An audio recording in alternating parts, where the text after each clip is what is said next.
Welcome to fitness with tasty food. आज मैं share कर रही हूँ हांडवो की रेसिपी। ये खाने में बहुत ही ज़्यादा डिलीशियस लगती है और बहुत ही ज़्यादा हेल्दी भी है। हाई इन प्रोटीन है, तो आप इसे डाइट में भी इंक्लूड कर सकते हैं, वेट लॉस कर सकते हैं इससे। Without delay let's start with the recipe. इसे बनाने के लिए सबसे पहले आपको लेना है 2 टेबलस्पून अरहर दाल। फिर उसके बाद मैंने लिया है यहाँ पे 2 टेबलस्पून चने की दाल यहाँ पर ले लिया है। आप क्रिस्पी बनाना चाहते हैं इससे ज़्यादा, तो इसमें 3 टेबलस्पून चावल डाल दें। मैं यहाँ 2 टेबलस्पून उड़द की दाल डाल रही हूँ। इसके बाद मैं डालूँगी यहाँ 2 टेबलस्पून मूंग की दाल। आप अपने मनपसंद की कोई भी दाल इसमें डाल सकते हैं और इन सभी दालों को अच्छे से मिक्स कर लेना है। और इसकी दाल की क्वांटिटी को कम या ज़्यादा भी कर सकते हैं। इसमें मैं डाल रही हूँ 1 कप पानी। इसे अच्छे से वॉश कर लूँगी और इसके बाद इसे सोक होने के लिए रख देना है 3 से 4 घंटों के लिए। तो 2 टेबलस्पून पानी डाल के मैंने इसका पेस्ट बना लिया। आप इसकी कंसिस्टेंसी देख सकते हैं, इतना थिक रहना चाहिए। इसके बाद मैंने यहाँ शिमला मिर्च कट करके डाल दी है इसमें। एक स्मॉल साइज़ की शिमला मिर्च थी ये। यहाँ पे मैंने ले लिया है लौकी, इसे भी कद्दूकस करके डाल दिया है 1 कप।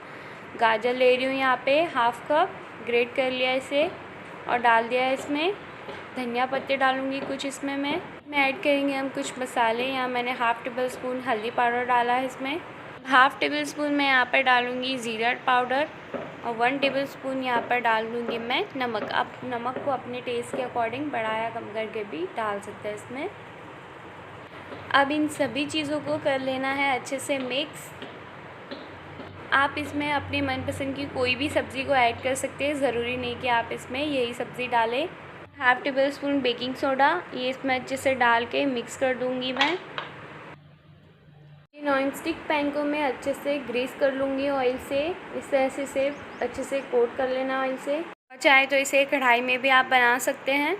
कम ऑयल में मैं बनाकर बताऊँगी आपको। ये बहुत ही ज़्यादा हेल्दी है और वेट लॉस कर रहे हैं तो उसमें भी काफ़ी ज़्यादा आपको हेल्प करेगा। अब हाफ़ टेबल स्पून यहाँ पर मैंने मस्टर्ड सीड डाल दिए हैं। 1 से 2 मिनट तक इसे क्रैकल होने देना है। और अब मैं यहाँ पर कुछ धनिया पत्ते डाल रही हूँ कट करके। इससे बहुत ही अच्छा फ्लेवर आता है इसमें, तो आप ज़रूर डालें इसे। ज़रूर ट्राई करें और कमेंट करके मुझे बताएं कि रेसिपी आपको कैसी लगी। सारा बैटर अब मैं इसमें डाल दूँगी। रेसिपी पसंद आए तो चैनल को सब्सक्राइब, लाइक और शेयर करना भी ना भूलें। सेम इसी बैटर से मैं आपको एक और रेसिपी भी बताने वाली हूँ, तो वीडियो का एंड तक देखिए। इस बैटर को मैंने स्पून की हेल्प से अच्छे से स्प्रेड कर दिया है। कवर करके 3 से 4 मिनट तक पकने देना है। नेक्स्ट जो बैटर था उसे मैंने अप्पम पैन में डाल रही हूँ मैं। इसके अप्पे भी आप बना सकते हैं इस तरह से मिक्स डाल के अप्पे। जस्ट मैंने अप्पम पैन में हल्का सा ऑयल लगा लिया है और इस तरह से 1 टेबल स्पून बैटर सारे अप्पे के मोल्ड में डाल देना है। तो आपके घर पे जब भी गेस्ट आते तो इस तरह से आप एक ही बैटर से 2 रेसिपी को बना के तैयार कर सकते हैं। जल्दी बन के रेडी हो जाता है और खाने में बहुत ही ज़्यादा हेल्दी भी है। ये आपको सुपर वेट लॉस भी देगा। ऐसी और हेल्दी रेसिपीज़ आप देखना चाहते हैं तो उनका लिंक आपको डिस्क्रिप्शन में मिल जाएगा। यहाँ मैंने हांडवो को फ्लिप कर लिया। आप देख सकते हैं कितना अच्छे से सिका है, कितना क्रंची बना है। आप चाहें तो इसी बैटर से आप पकौड़े भी बना सकते हैं इसे फ्राई करके ऑयल में। तो देख सकते हैं आप ये कितने क्रिस्पी गोल्डन ब्राउन बन के रेडी हुए हैं। आप इसे ज़रूर ट्राई करें। Thank you so much for watching this video.